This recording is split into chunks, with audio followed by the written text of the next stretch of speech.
नमस्कार मित्रों, स्वागत है हमारे चैनल में आप सभी का। आज का प्रसंग है माँ सीता का परित्याग। सीता के परित्याग का प्रसंग बड़ा ही रोमांचकारी है। इसे उत्तरकांड में ध्यानपूर्वक पढ़ना चाहिए।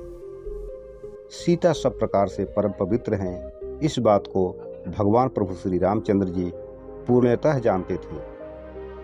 लंका में अग्नि परीक्षा के द्वारा सीता को सबके सामने भी पवित्र सिद्ध कर चुके थे।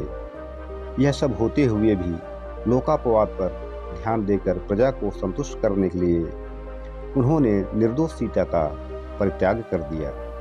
भरत, लक्ष्मण और शत्रुघ्न आदि किसी भी भाइयों को यह बात अच्छी नहीं लगी, परंतु उनके पास इसका कोई उपाय नहीं था।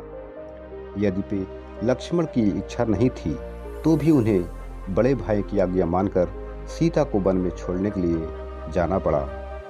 उस समय माँ सीता को यह नहीं पता था कि प्रभु श्री राम ने उनका त्याग कर दिया है। वन में जाकर जब लक्ष्मण ने सब बातें कहीं और सीता को मालूम हुआ कि वे निर्दोष होते हुए भी परित्याग कर दी गई है, तब उनके दुखों का पहाड़ फूट पड़ा। ऐसे संकट के समय भी सीता माता ने अपने पति पर किसी तरह का दोषारोपण नहीं किया, बल्कि लक्ष्मण के साथ संदेश भेजते हुए यह कहा, सब सासुओं को समान रूप से हाथ जोड़कर प्रणाम करना तथा महाराज के चरणों में सिर रखकर मेरी कुशल कहें। इसी प्रकार और सबसे भी सिर झुकाकर मेरी कुशल कहें। फिर अपने धर्म में सावधान महाराज से इस प्रकार कहें, रघुनाथ जी, सीता वस्तु शुद्ध है और सर्वदा आपके प्रति अत्यंत भक्ति युक्त तथा आपके हित में तत्पर रहने वाली है। यह बात आप जानते ही हैं वीर, आपने अपने यश अपसे से डरकर भी मेरा त्याग किया है।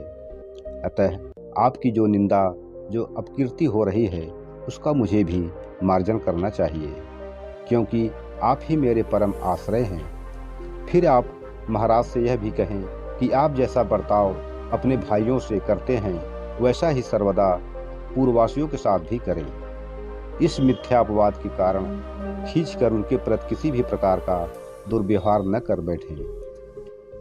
पूर्ववासियों के साथ धर्मानुकूल आचरण करना ही आपका परम धर्म है और आप उससे आपको उत्तम यश की प्राप्ति होगी। पुरुषोत्तम, मुझे अपने शरीर की तो कुछ भी चिंता नहीं है। पूर्ववासियों का मेरे विषय में जैसा अपवाद है वह उसी प्रकार बना रहे, मैं इसकी परवाह नहीं करती। स्त्री के लिए तो पति ही देवता है, पति ही बंधु है और पति ही गुरु है। वाह, क्या शब्द से माता सीता के, कैसे मार्मिक शब्द हैं।